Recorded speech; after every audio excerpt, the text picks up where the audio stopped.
give you Mountain John Hilligoss. So good to have you all here. This is not a class reunion. This is not a family reunion. This is a gathering of people who all need one another. It was time way high in Magic Land to call them all in once again. A call to all who knew the truth of dreams of those who keep their youth.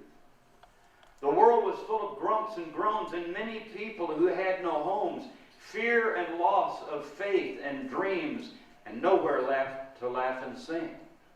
Poverty reigning high, the sick and ailing left to die on city streets and alleyways, shivering cold on rainy days.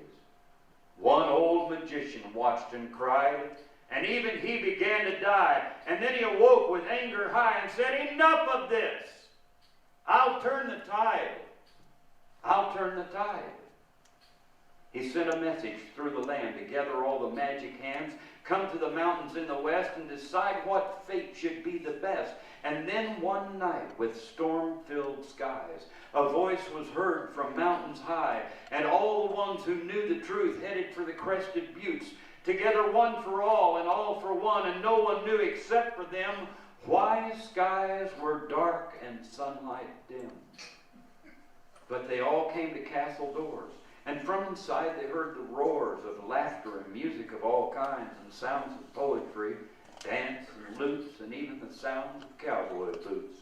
And the flapping wings of Pegasus, one frail old magician knocked upon the door, and it flew open, and smoke appeared upon the floor, and poof, an old magician did appear, with earrings dangling from his ears, draped in a robe all black with stars that shone like clear skies late at night.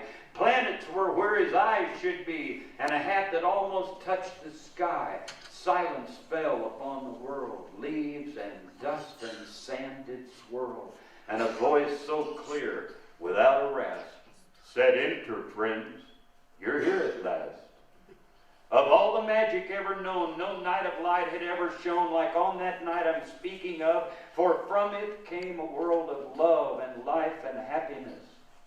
Even God smiled down on man, for there was health across the land. Evil hid its awful head. Children slept in magic beds. There was warmth and health and food for all, and money never more we saw. Trees were green year-round, and singers sang, and poets read, and all was well. All was well. Hatred fell. Races wept. Freedom finally reigned on high. Magic nevermore would die. Magic nevermore would die.